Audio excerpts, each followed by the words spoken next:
আমন্ত্রণ জানাচ্ছি বাংলা কারেন্ট নিউজে। একসময় যার একটি সিনেমা মুক্তি পেলেই সিনেমা হলের সামনে লম্বা লাইন পড়ে যেত। শাকিব খানের সঙ্গে যার জুটিকে বলা হতো সুপারহিট, কিন্তু হঠাৎ করেই ক্যারিয়ারের একেবারে শীর্ষে থাকা অবস্থায় সবকিছু ছেড়ে উধাও হয়ে গেলেন এই আলোচিত নায়িকা। কেন এমন সিদ্ধান্ত নিয়েছিলেন সাহারা? তিনি কি কোনো সমস্যায় পড়েছিলেন, নাকি স্বেচ্ছায় ছেড়ে দিতে হয়েছিল কোটি টাকার একটা ক্যারিয়ার? আর আজ এত বছর পর কোথায় আছেন তিনি? জানলে হয়তো আপনি অবাক হবেন, কারণ পর্দার ঝলমলে জীবন ছেড়ে তিনি বেছে নিয়েছেন সম্পূর্ণ এক ভিন্ন বাস্তবতা। চলুন জেনে নেই ঢালিউডের জনপ্রিয় অভিনেত্রী সাহারার অজানা জীবনের পুরো গল্প।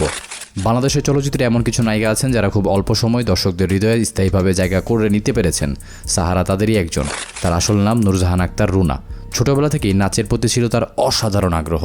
সেই আগ্রহই একদিন তাকে নিয়ে এসেছে শোবিজ অঙ্গনে। বিখ্যাত নৃত্য পরিচালক আজিজ রেজার হাত ধরে বিনোদন জগতে যাত্রা শুরু হয় তার। এরপর 2004 সালে শাহাদাত হোসেন লিটনের পরিচালনায় রুখে দাঁড়াও সিনেমার মাধ্যমে বড় পর্দায় অভিষেক ঘটে।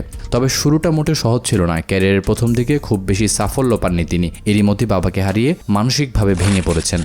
অনেকেই ভেবেছিলেন হয়তো এখানেই শেষ হয়ে যাবে তার স্বপ্ন, কিন্তু ভাগ্য যেন তার অন্যরকম গল্প লিখে রেখেছে। 2008 সালে মুক্তি পায় প্রিয়া আমার প্রিয়া। সাকিব খানের বিপরীতে এই সিনেমা শুধু সুপারহিটই হয়নি, সাহারার পুরো জীবনটাই বদলে দিয়েছে। রাতারাতি তিনি হয়ে উঠেছেন ঢালিউডের অন্যতম ব্যস্ত ও জনপ্রিয় নায়িকা। এরপর একের পর এক বস নাম্বার 1, খোদার পরে মা, ঢাকা টু বোম্বে, 5 টাকার প্রেম সহ অসংখ্য ব্যবসা সফল সিনেমার অভিনয় করেছেন। তখন নির্মাতাদের প্রথম পছন্দের তালিকা ছিল তার নাম। কিন্তু ঠিক যখন মনে হচ্ছিল সাহারা সাফল্য আরও অনেক দূর যাবে, তখনই ঘটে সবচেয়ে বড় চমক। হঠাৎ করে তিনি অভিনয় থেকে নিজেকে গুটিয়ে নিতে শুরু করেন। নতুন সিনেমার সংখ্যা কমে যায়। ভক্তদের মনে একটাই প্রশ্ন তখন, কেন? অনেক গুঞ্জন ছড়ালেও আসল কারণ ছিল ব্যক্তিগত জীবন। ঢাকা টু বোম্বে সিনেমার প্রযোজক মাহবুবুর রহমান মনিরের সঙ্গে দীর্ঘদিনের সম্পর্কের পর 2015 সালে বিয়ে করেন সাহারা। আর বিয়ের পরই আলো ঝলমলে চলচ্চিত্র জগৎকে বিদায় জানানোর সিদ্ধান্ত নিয়েছেন। তার এই সিদ্ধান্তে অনেক ভক্তই অবাক হয়েছিলেন, কারণ তখনও তিনি ছিলেন ক্যারিয়ারের জনপ্রিয় মুখগুলোর একজন।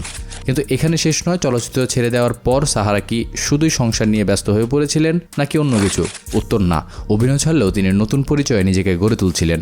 রাজধানীর পুলিশ প্লাজা শপিং মলে সাহারা ফ্যাশন হাউস নামে নিজের ব্যবসা শুরু করেন। তবে এই পথটাও সহজ ছিল না। শুরুতেই বড় অঙ্কের লোকসানের মুখে পড়েন। এমনকি একসময় ব্যবসা চালিয়ে যাওয়া নিয়ে দুশ্চিন্তায় পড়েছেন। কিন্তু সাহারা হার মানেননি। ধীরে ধীরে ঘুরে দাঁড়িয়েছেন। পরিশ্রম আর ধৈর্যের মাধ্যমে আবারও ব্যবসাকে লাভজনক অবস্থায় নিয়ে এসেছেন।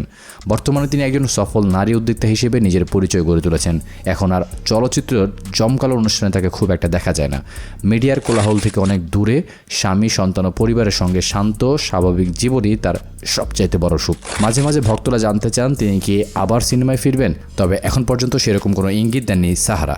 একসময় যে নায়িকা রূপালী পর্দা পেয়েছেন, আজ তিনি প্রমাণ করেছেন জীবনের সফলতার সঙ্গে শুধু ক্যামেরার সামনে দাঁড়ানো নয়, কখনো কখনো নিজের পছন্দের জীবনটাকেও বেছে নেওয়া সবচাইতে বড় সাফল্য।